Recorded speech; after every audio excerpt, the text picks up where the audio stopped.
Hello friend, मैं Rakesh Roshan learn tech to tech channel से। और ये मेरा वेक्टर का नेक्स्ट वीडियो है जिसमें आज हम लोग देखेंगे एडिशन ऑफ वेक्टर्स, कैसे दो वेक्टर का एडिशन करते हैं। पर उसके लिए यहाँ पर मैं एक सिंपल सा एग्जांपल लेता हूँ। जैसे सपोज दैट कि आप यहाँ से चलना स्टार्ट किए, ठीक है, और आप यहाँ से यहाँ तक गए। इस पॉइंट का नाम हमने दे दिया ए, इस पॉइंट का नाम हमने दे दिया बी, और इसका डायरेक्शन क्या रहा, इस तरफ। मतलब आप ए से स्टार्ट किए और बी तक आप गए। उसके बाद बी से फिर आप चलना स्टार्ट किए और आप यहां पर सी तक गए, और ये जो है डायरेक्शन शो कर रहा है। जैसे कि आपको पता है वेक्टर में क्या होता है, डायरेक्शन होता है। तो आप यहां पर पहुंचे तो आपका जो नेट डिस्प्लेसमेंट क्या रहा, ठीक है, आपका एक्चुअल डिस्प्लेसमेंट क्या रहा, तो यहां से यहां तक आपका एक्चुअल डिस्प्लेसमेंट रहा। तो अगर हम वेक्टर में लिखें तो कैसे लिख सकते हैं, A B vector plus B C vector equal to A C vector. तो इसी को यहां पर बोला जाता है एडिशन ऑफ वेक्टर। तो आप देख रहे हैं यहां पर जो वेक्टर का एडिशन होता है वो ज्योमेट्रिकली होता है। तो यहां पर ए से बी तक आप गए तो ये ए बी एक वेक्टर हो गया, इसको आप स्मॉल ए से भी रिप्रेजेंट कर सकते हैं। उसके बाद बी सी एक वेक्टर हो गया जिसको आप स्मॉल बी से भी रिप्रेजेंट कर सकते हैं। तो फाइनली ये जो आपका हुआ वो हुआ ए वेक्टर प्लस वी वेक्टर। तो इस तरह से आप वेक्टर एडिशन को देख सकते हैं, ठीक है। और इसी को हम लोग बोलते हैं triangle law of vector addition. तो ये तो पहला तरीका हो गया triangle law of vector addition का। उसके बाद नेक्स्ट है parallelogram law of vector addition. Parallelogram के तरीके से कैसे आप वेक्टर को एडिशन करेंगे। जैसे यहां पर आप देख सकते हैं ये दो जो है, सपोज दैट कि एक पैरेललोग्राम का एडजेसेंट साइड है। तो इसको अगर हम यहां पर कंप्लीट कर देंगे तो कुछ इस तरीके से ये बनेगा, ठीक है। तो सपोज दैट ये आपका बी वेक्टर है तो ये भी आपका बी होगा। अगर ये आपका ए वेक्टर है तो ये भी आपका ए होगा, क्योंकि इसका डायरेक्शन भी सेम है और मैग्नीट्यूड भी सेम है। और यहां पर एरो आपका इस तरीके से होगा। तो इस केस में a प्लस बी आप किसको डिनोट करेंगे, तो यहां पर जो ये डायगोनल होगा इसको डिनोट किया जाएगा a प्लस बी से, मतलब a vector plus b vector से। तो इस तरीके से भी आप वेक्टर एडिशन कर सकते हैं और इसी को हम बोलते हैं parallelogram law of vector addition. तो ये तो छोटा सा कंसेप्ट था। अब बात आती है कि सब्ट्रैक्शन कैसे करेंगे। एडिशन तो हमने कर लिया, सब्ट्रैक्शन कैसे होगा। तो चलिए देखते हैं सब्ट्रैक्शन ऑफ वेक्टर्स कैसे होगा। तो यहां पर डिफरेंस या फिर सब्ट्रैक्शन ऑफ वेक्टर्स हम लोग कैसे करेंगे, इसको कैसे रिप्रेजेंट करेंगे। तो जैसा अभी हमने आपको बताया एडिशन ऑफ वेक्टर, तो एक्चुअली क्या है कि डिफरेंस ऑफ वेक्टर भी एक्चुअल में एडिशन ऑफ वेक्टर ही है। कैसे, चलिए देखते हैं। तो यहां पर सपोज दैट ये आपका ए बी वेक्टर है, ठीक है, इसको आपने स्मॉल ए नाम दे दिया। उसके बाद एक बी सी वेक्टर है, ठीक है, इसको आपने स्मॉल बी आपने दे दिया। तो ये क्या शो कर रहा है, ये होगा आपका ए वेक्टर प्लस बी वेक्टर। तो यहां तक तो सही है, कोई प्रॉब्लम नहीं है, ठीक है। अब देखिए कि ये आपका बी वेक्टर है, पर यहां पर अगर सपोज दैट इस लाइन को हम ऑपोजिट में ले आते हैं, सेम मैग्नीट्यूड में, जितना मैग्नीट्यूड इसका है उतना ही मैग्नीट्यूड इसको रखते हैं, तो इसको हम क्या लिख सकते हैं, माइनस बी वेक्टर, ठीक है। और इसका नाम हम सी डैश दे देते हैं और डायरेक्शन आपका इस तरफ हो जाएगा। इसका डायरेक्शन इस तरफ है और इसका डायरेक्शन इस तरफ है। तो पिछला वीडियो में हमने क्या बताया था, नेगेटिव ऑफ ए वेक्टर, अगर मैग्नीट्यूड सेम हो और डायरेक्शन अलग हो तो उसको हम लिख सकते हैं माइनस बी वेक्टर। तो यहां पर ये तब क्या हो जाएगा, ये हो जाएगा ए वेक्टर प्लस और यहां पर माइनस बी वेक्टर। तो ये एक्चुअल में क्या हो गया, ए माइनस बी वेक्टर। तो क्या है कि ये एक्चुअल में एडिशन ऑफ वेक्टर ही हो रहा है, पर चूंकि यहां पर आप ऑपोजिट डायरेक्शन में आ गए तो इसलिए इसका वेक्टर क्या हो गया, माइनस बी वेक्टर। तो जब आप इन दोनों को ऐड करेंगे तो क्या आ जाएगा, ए वेक्टर माइनस बी वेक्टर। तो इसी को हम यहां पर डिफरेंस ऑफ वेक्टर बोल रहे हैं। पर यहां पर अगर आप एक्चुअल में देखें तो यहां पर क्या हो रहा है, एडिशन ऑफ वेक्टर हो रहा है, ठीक है। मतलब एक वेक्टर का दूसरे नेगेटिव वेक्टर के साथ एडिशन हो रहा है। तो इसको आप लिख सकते हैं ए वेक्टर माइनस बी वेक्टर।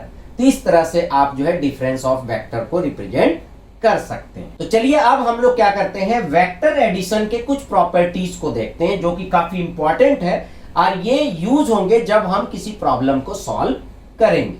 तो यहां पर अगर हम वेक्टर एडिशन के प्रॉपर्टीज की बात करें तो सबसे पहले है कि for any two vector A and B, अगर आपके पास कोई दो वेक्टर है ए और बी, तो ए प्लस बी मतलब A vector plus B vector equal to B vector plus A vector होगा। इसका मतलब ये कम्यूटेटिव होगा। ठीक है, कम्यूटेटिव में क्या होता है, A plus B equal to B plus A. उसके बाद नेक्स्ट प्रॉपर्टी है कि ब्रैकेट में A vector plus B vector plus C vector. ठीक है, उसी तरह यहां पर ब्रैकेट में B vector plus C vector है और यहां पर ए वेक्टर अलग है। तो इन दोनों केस में ये दोनों का जो रिजल्ट होगा वो आपका इक्वल होगा, तो इसे हम लोग यहां पर एसोसिएटिव बोल रहे हैं। उसके बाद नेक्स्ट प्रॉपर्टी है कि अगर आप किसी वेक्टर को जीरो वेक्टर के साथ ऐड करते हैं तो आपका रिजल्ट में वही सेम वेक्टर आ जाएगा। जैसे vector A plus vector zero या फिर zero vector plus A vector करेंगे तो आपका रिजल्ट वेक्टर ए आएगा। और यहां पर जो जीरो वेक्टर है it is the additive identity. Obviously जब इसके साथ हम किसी वेक्टर को ऐड कर रहे हैं तो वही आ रहा है, तो ऑब्वियसली ये क्या होगा, एडिटिव आइडेंटिटी होगा। ठीक है, यहां पर वेक्टर को जो हम रिप्रेजेंट करते हैं वो कुछ इस तरह से करते हैं, जैसे आर वेक्टर है। ठीक है, आर छोड़िए, यहां पर मैं ले लेता हूं ओपी। ठीक है, सपोज दैट आपके पास ओपी वेक्टर है और इसको आप रिप्रेजेंट कर रहे हैं एक्स आई, ठीक है, प्लस वाई जे प्लस जेड के। तो ये एक्चुअल में क्या हो गया कि ये जो तीनों है वो इस वेक्टर के कंपोनेंट्स हैं। अब इसका मतलब क्या है, बहुत सारे लोग जो है वेक्टर के बारे में तो जानते हैं पर इसका क्या मीनिंग है उसमें कंफ्यूजन होता है। इसका मीनिंग ये है कि जैसे सपोज दैट ये 3 डायमेंशनल आपका जो है फिगर है। ठीक है, ये आपका एक्स एक्सिस है, ये वाई एक्सिस है और ये जेड एक्सिस है। तो सपोज दैट स्पेस में एक पॉइंट आपका पी है और इसका कोऑर्डिनेट एक्स वाई जेड है और ये आपका ओरिजिन है। ठीक है, तो ओरिजिन का कोऑर्डिनेट क्या होता है, 0 0 0 और ये आपका एक वेक्टर है ओपी वेक्टर। ठीक है, ये जो ओपी वेक्टर है इसको हम क्या बोलेंगे, position vector of point P with respect to the origin ओ।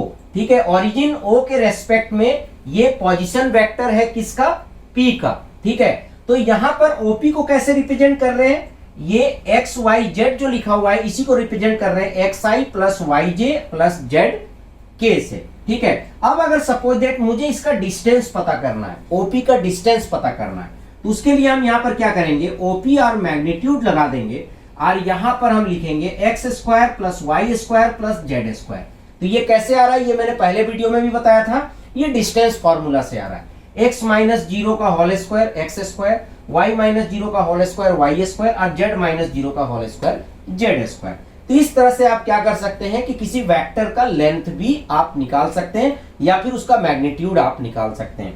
अब इसका जरूरत जो है हम लोग जब कुछ क्वेश्चन करेंगे तो उसमें इसकी जरूरत पड़ेगी। तो चलिए यहां पर हम लोग 2 क्वेश्चन भी देखते हैं जो कि वेक्टर से रिलेटेड है। ठीक है, let A vector equal to I plus 2j, B vector equal to 2i plus j is magnitude of A equal to magnitude of B. पहले तो ये पूछ रहा है कि क्या ए वेक्टर का मैग्नीट्यूड और बी वेक्टर का मैग्नीट्यूड सेम है, और दोबारा ये पूछ रहा है कि are the vectors A and B are equal, क्या वेक्टर ए और वेक्टर बी इक्वल है। तो सबसे पहले तो मैग्नीट्यूड निकालते हैं। तो मैग्नीट्यूड निकालने के लिए क्या करते हैं, रूट अंडर आई का जो कॉफिशिएंट क्या है 1 है, तो 1 स्क्वायर प्लस 2 स्क्वायर, तो यहां पर क्या हो गया 5। उसी तरह अगर b का मैग्नीट्यूड निकालेंगे तो क्या हो जाएगा 2 स्क्वायर और j का कॉफिशिएंट क्या है, कुछ नहीं है मतलब 1 है, तो 2 स्क्वायर प्लस 1 स्क्वायर, तो दैट इज 5। तो दोनों का मैग्नीट्यूड तो सेम है, तो इसका मतलब ये तो क्या हो गया, ट्रू हो गया कि yes magnitude of a equal to magnitude of b। पर यहां पर दोनों के जो कंपोनेंट हम देखेंगे तो वो डिफरेंस है। जैसे यहां पर i का कोफिशिएंट 1 है जबकि i का कोफिशिएंट यहां पर क्या है 2 है, तो चूंकि दोनों के कंपोनेंट्स अलग अलग हैं तो इसलिए ये दोनों वेक्टर इक्वल नहीं होगा। दोनों का मैग्नीट्यूड तो इक्वल होगा पर वेक्टर आपका इक्वल नहीं होगा। तो यहां पर इसके मैग्नीट्यूड इक्वल होंगे पर दोनों वेक्टर इक्वल नहीं होंगे। तो इसका मतलब यह है कि अगर किसी भी दो वेक्टर का मैग्नीट्यूड इक्वल होता है तो कोई जरूरी नहीं कि वो वेक्टर भी इक्वल होगा। तो ये तो पहला क्वेश्चन था। दूसरा क्वेश्चन है कि find unit vector in the direction of A vector this. ये एक वेक्टर दिया हुआ है और बोल रहा है इसी डायरेक्शन में कौन सा यूनिट वेक्टर होगा। तो बोल रहा है एक यूनिट वेक्टर निकालिए जो इसी के डायरेक्शन में हो। तो सपोज दैट आपके पास यूनिट वेक्टर ए है, ठीक है, ए के ऊपर हम कैप लगाते हैं अगर यूनिट वेक्टर है तो, ठीक है। तो इसका फार्मूला क्या होगा, 1 by modulus of vector A, और यहां पर वेक्टर ए आ जाएगा, ठीक है। तो यहां पर मॉड्यूलस आप निकाल लो, 1 by root under 2 square 4, 3 square 9, 1 square 1, और यहां पर ये सेम आपका वेक्टर आ जाएगा। तो ये थोड़ा सा फॉर्मूला आपको याद रखना पड़ेगा यूनिट वेक्टर का। अगर आपको यूनिट वेक्टर निकालना है और उसी डायरेक्शन में निकालना है जिस डायरेक्शन में ये वाला वेक्टर है, तो उसके लिए फॉर्मूला है unit vector equal to 1 by magnitude of vector A और उसके बाद वेक्टर ए, ठीक है। तो यहां पर अगर इसको देखेंगे तो 9 4 13 और 1 14, तो इसके अंदर चला जाएगा तो क्या होगा, 2 by root 14i, 3 by root 14j, ठीक है, और 1 बाई रूट 14k। तो ये जो है आपका यूनिट वेक्टर हो गया। अब आप बोल सकते हैं कि सर कैसे पता कि ये यूनिट वेक्टर है, तो बिल्कुल आप चेक कर लो। इसको अगर मॉड्यूलस निकालोगे यूनिट वेक्टर तो क्या आना चाहिए, 1 आना चाहिए। तो यहां पर रूट अंडर इसका स्क्वायर क्या हो जाएगा, 4 बाई 14, इसका स्क्वायर क्या हो जाएगा, 9 बाई 14, और इसका स्क्वायर क्या हो जाएगा, 1 बाई 14, ठीक है। तो इसको आप सॉल्व करो तो देखिए 40, 9 4 13 और 1 14, तो क्या आ गया आपका 1 आ गया, ठीक है। तो इसका मतलब क्या है कि ये यूनिट वेक्टर है। तो इस तरह से हम प्रॉब्लम को सॉल्व करेंगे। हालांकि ये काफी सिंपल एग्जांपल था, क्योंकि अभी मैं आपको कंसेप्ट पढ़ा रहा हूं इसलिए एग्जांपल सिंपल ले रहा हूं, पर धीरे धीरे हम ऐसे क्वेश्चन लेंगे जो कि कॉम्पिटिटिव एग्जाम में आते हैं या फिर जो एमसीए एंट्रांस में पूछे जाते हैं। तो चलिए फ्रेंड, आई होप कि आपको वीडियो अच्छा लगा होगा। अच्छा लगा तो लाइक करें, शेयर करें, कमेंट करें, और अगर अभी तक आपने मेरे चैनल को सब्सक्राइब नहीं कर रखा है तो सब्सक्राइब कर ले और बगल में जो बेल है उसे जरूर क्लिक करें, जिससे मेरे जितने भी नए वीडियोस हैं उनका नोटिफिकेशन आपको मिलता रहे। Thank you and good bye.